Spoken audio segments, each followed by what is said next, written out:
तो Steven are कोवी की ये जो किताब है ना, the 7 habits of highly effective people, ये सिर्फ 7 आदतों की कोई लिस्ट नहीं है। नहीं, ये इससे कहीं बढ़कर है। इसके पीछे ज़ाती तब्दीली का एक बहुत गहरा फलसफा है, जो आज भी उतना ही अहम है जितना पहले था। अच्छा, कभी ऐसा महसूस हुआ है कि कोई बहुत बड़ा मकसद हासिल कर लिया, सब कुछ मिल गया, लेकिन फिर भी अंदर से एक खालीपन सा है, एक खोखलापन? कोई कहते हैं कि ये एहसास बहुत ही आम है। जैसे प्रोफेशनल लाइफ में तो ज़बरदस्त कामयाबी मिल गई, लेकिन ज़ाती ज़िंदगी बिल्कुल नाकाम है। या वो वादे जो हम खुद से करते हैं वो भी पूरे नहीं कर पाते। सारा दिन भाग दौड़ में गुजर जाता है और रात को इंसान सोचता है कि यार इस सब का कोई मतलब भी है या नहीं। दूसरों की कामयाबी पर मुस्कुरा रहे हैं, लेकिन अंदर ही अंदर एक खालीपन खाए जा रहा है। या फिर एक शादीशुदा जिंदगी जो बिल्कुल बेरंग हो चुकी हो। और यही वो नुक्ता है जो हमें कामयाबी के एक बहुत बड़े तज़ाद की तरफ लेकर आता है। आखिर ऐसा क्यों है कि बाहर की कामयाबियां हमेशा अंदर का सुकून और इत्मीनान नहीं बन पाती? कोया के मुताबिक इस मसले की जड़ दो अलग अलग नज़रियात में है। एक है किरदार और दूसरा है शख्सियत। ये समझें कि कामयाबी के दो बिल्कुल मुख्तलिफ रास्ते हैं। अच्छा, तो पहले किरदार की बात करते हैं। ये एक पुराना बड़ा बुनियादी नज़रिया है। इसके मुताबिक कामयाबी की असल बुनियाद कुछ उसूलों पर होती है, जैसे कि दियानतदारी, आजिज़ी, वफादारी और हिम्मत। और दूसरी तरफ है शख्सियत का नज़रिया। ये ज़्यादा जदीद सोच है जो कहती है कि कामयाबी का दारोमदार इस बात पर है कि आप लोगों को कैसे नज़र आते हैं, आपकी सोशल स्किल्स कैसी हैं और आपके पास फौरी नताइज देने वाली टेक्निक्स कौन सी हैं। आप जरा इन दोनों को आमने सामने रखकर देखते हैं, फर्क बिल्कुल साफ हो जाएगा। किरदार का ताल्लुक इस बात से है कि आप असल में क्या हैं, जबकि शख्सियत का ताल्लुक इससे है कि आप कैसे नजर आते हैं। एक को आप कह सकते हैं असली अजमत और दूसरी को दिखावे की अजमत। एक की बुनियाद उसूल हैं तो दूसरे की बुनियाद सिर्फ टेक्निक्स और हरबे हैं। एक पायदार चीज है जबकि दूसरी बस एक क्विक फिक्स है। और इसी बात पर राल्फ वॉल्डो एमरसन का एक बहुत ज़बरदस्त कॉल है, जिसे कवि ने भी अपनी किताब में लिखा है। तुम जो हो वो मेरे कानों में इतनी ऊंची आवाज़ में गूंजता है कि मैं सुन नहीं सकता कि तुम क्या कह रहे हो। मतलब साफ है, इंसान का असल किरदार छुप नहीं सकता। कई ने उसे समझाने के लिए ना खेती बाड़ी की एक बड़ी दिलचस्प मिसाल दी है। वो कहते हैं कि आप खेत में आखिरी रात जाकर मेहनत नहीं कर सकते, जैसे इम्तिहान में रट्टा लगाते हैं, है ना। फसल को बेवकूफ़ नहीं बनाया जा सकता, जो बोया है वही काटना पड़ेगा। बिल्कुल इसी तरह जिंदगी में भी असली तरक्की का कोई शॉर्टकट नहीं होता। तो फिर सवाल ये है कि अगर ये सारी टेक्निक्स काम नहीं करती तो फिर असल मसला है क्या?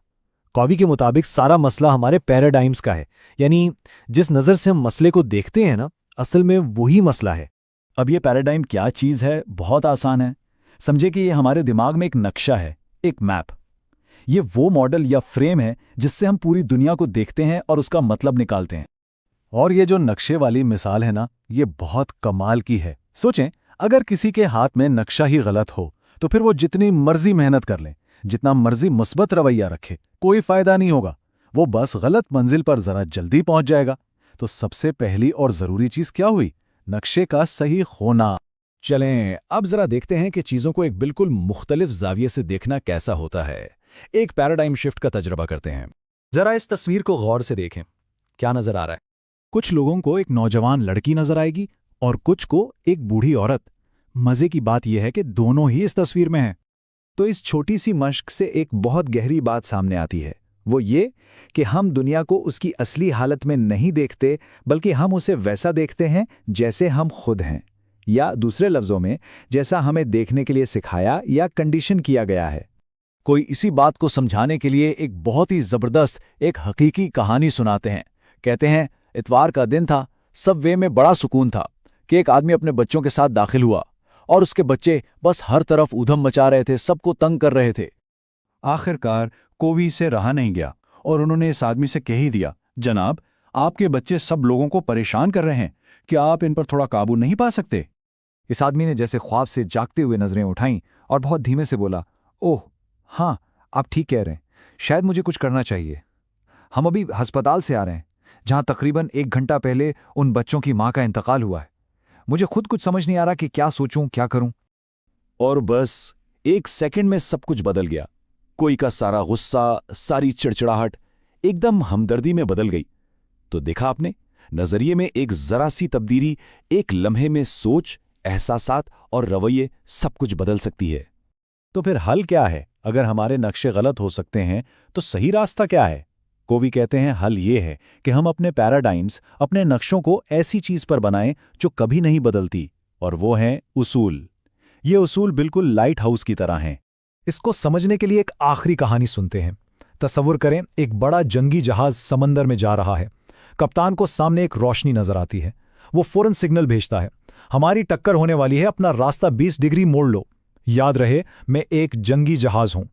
वहां से जवाब आता है, बेहतर है आप अपना रास्ता बदल लें। कप्तान को गुस्सा आ जाता है। वो दोबारा सिग्नल भेजता है, मैंने कहा ना मैं एक जंगी जहाज हूं, अपना रास्ता बदलो। और फाइनली दूसरी तरफ से जवाब आता है, और मैं एक लाइट हाउस हूं।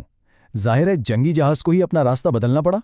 देखें, ये कहानी कितनी ज़बरदस्त तरीके से बताती है कि उसूल जो है ना वो लाइट हाउस की तरह हैं। वो अपनी जगह पर कायम रहते हैं। वो हकायक हैं जिनसे टकराकर हम खुद ही नुकसान उठाएंगे। तो आखिर में सवाल यही रह जाता है कि अगर उसूल एक लाइट हाउस की तरह अटल हैं तो फिर हम जिंदगी गुजारने के लिए कौन सा नक्शा इस्तेमाल कर रहे हैं।